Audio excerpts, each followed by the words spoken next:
Hello all, this is R. Dharmendran. Dhanush sir, is he obsessed with creating his own clones? என்ன அப்படின்னா ரீசெண்டாக Dhanush sir direct பண்ண எல்லா மூவிஸும் எனக்கு ரொம்பவே பிடிச்சிருந்தது. எஸ்பெஷலி ராயன்.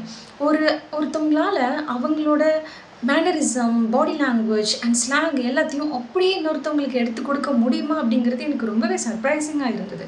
ஸோ ராயன் மூவியில் ஒரு கேரக்டர்ஸ்லேயும் நான் பல தனுஷ் சாரை நான் பார்த்துருக்கேன். எனக்கு அது ரொம்பவே அழகாக இருந்தது பார்க்குறதுக்கு. But for the first time நிலவுக்கு என்மேல் என்னடி கோவம் இந்த மூவி வந்து பார்த்திங்கன்னா டைட்டில் எனக்கு பெருசாக அப்பீலிங்காக இல்லை. Because I thought that definitely it is going to be a usual love story. அதனால நான் அதை பார்க்கல.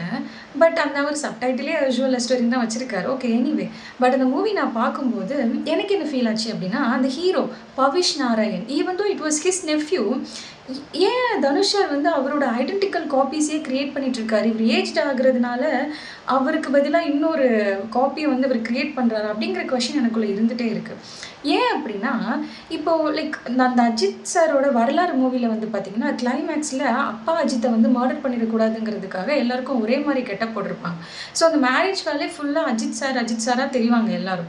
அந்த மாதிரி தான் தனுஷ் சாரோட ஒரு மூவிஸ்லேயும் எனக்கு ஃபுல்லாக தனுஷ் சாராக தெரியுறாங்க. ஃபர்ஸ்ட் எனக்கு ப்ளஸ்ஸாக தெரிஞ்சாலும் இப்போது பவிஷ் நாராயணை பார்த்ததுக்கப்புறம் ஒரு ஹீரோவுக்கு அவருக்குன்னு ஒரு ஓன் ஐடென்டிட்டி இருக்குது.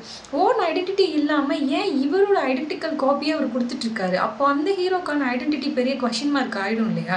அவருக்குன்னு ஓன் ஸ்டைல் இருக்கணும் இல்லையா? அது எனக்கு கொஞ்சம் டிஃப்ரெண்ட்டாக இருக்குது, கொஞ்சம் ஆக்வர்டாக இருக்குது. லைக் என்ன அப்படின்னா, இந்த மாதிரி ஒரு சத்யராஜ் சாரோட ஒரு மூவி மகாநடிகன்ற ஒரு மூவியில் வரும். அவர் வந்து விஜயகாந்த் சாரை வந்து இமிட்டேட் பண்ணுவார், ரஜினி சாரை இமிட்டேட் பண்ணுவார். ஒரு தடவை இமிட்டேட் பண்ணும்போது அந்த டிரெக்டர் சொல்லுவார், உனக்குன்னு ஒரு ஓன் ஸ்டைல் இருந்தால் மட்டும்தான் என்ன ஆகும், இந்த சினிமா வேர்ல்டில் நீ சர்வைவ் ஆக முடியும் அப்படின்னு சொல்லியிருப்பார்.